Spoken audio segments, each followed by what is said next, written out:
Assalamualaikum warahmatullahi wabarakatuh. Perkenalkan, nama saya Ramia Rawati, kelas 1 JPGSD, NIM 2021-143369, mata kuliah pengantar pendidikan, dosen pengampu Dr. Haji Hendra Wijaya, sarjana agama Magister Pendidikan Agama Islam, Universitas PGRI Palembang. Baiklah, di sini saya akan menjelaskan tentang materi sebagai faktor pendidikan. Subtemanya yaitu pengertian materi pendidikan, cakupan materi pendidikan, dan pembidangan pendidikan berdasarkan materi pendidikan. Yang pertama yaitu pengertian materi pendidikan. Secara garis besar dapat dikemukakan bahwa materi pembelajaran atau instruksional materials adalah pengetahuan, keterampilan, dan sikap yang harus dikuasai peserta didik dalam rangka memenuhi standar kompetensi yang ditetapkan. Materi pembelajaran menempati posisi yang sangat penting dari keseluruhan kurikulum yang harus dipersiapkan agar pelaksanaan pembelajaran dapat mencapai sasaran. Sasaran tersebut harus sesuai dengan standar kompetensi dan kompetensi dasar yang harus dicapai oleh peserta didik.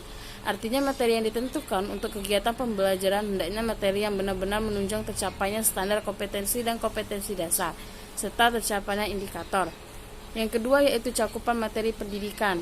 Yang pertama yaitu aspek kognitif atau fakta, konsep, prinsip, atau prosedur. Aspek efektif ataukah aspek psikomotor, karena ketika kita sudah diimplementasikan dalam proses pembelajaran maka tiap-tiap jenis uraian materi tersebut memerlukan strategi dan media pembelajaran berbeda-beda. Saya memperhatikan jenis materi yang harus memperhatikan prinsip-prinsip yang perlu digunakan dalam menentukan cakupan materi pembelajaran yang menyangkut keluasan dan kedalaman materinya. Yang kedua yaitu keluasan cakupan materi, berarti menggambarkan seberapa banyak materi yang dimasukkan ke dalam suatu materi pembelajaran.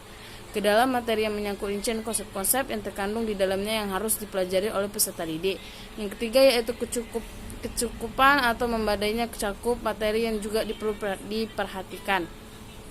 Memadainya cakupan aspek materi dari suatu materi pembelajaran akan sangat membantu tercapainya penguasaan kompetensi dasar yang telah ditentukan. Misalnya jika dalam pembelajaran dimaksudkan untuk memberikan kemampuan kepada peserta didik di bidang jual beli, maka uraian materinya mencakup A. Penguasaan atas konsep pembelian, penjualan, laba dan rugi. B. Rumus menghitung laba dan rugi jika diketahui pembelian dan penjualan. C. Penerapan atau aplikasi rumus menghitung laba dan rugi.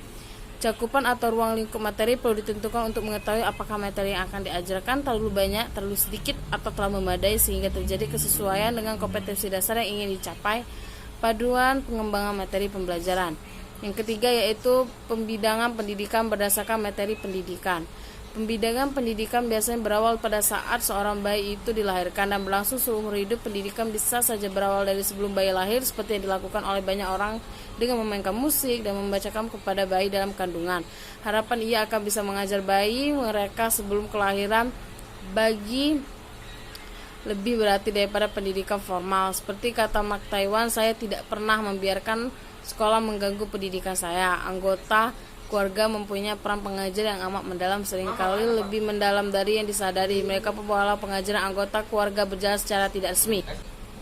Mungkin itu saja penjelasan dari saya. Apabila saya mempunyai kesalahan dalam menjelaskan, saya mohon maaf, dan kepada Allah saya mohon ampun. Wassalamualaikum warahmatullahi wabarakatuh.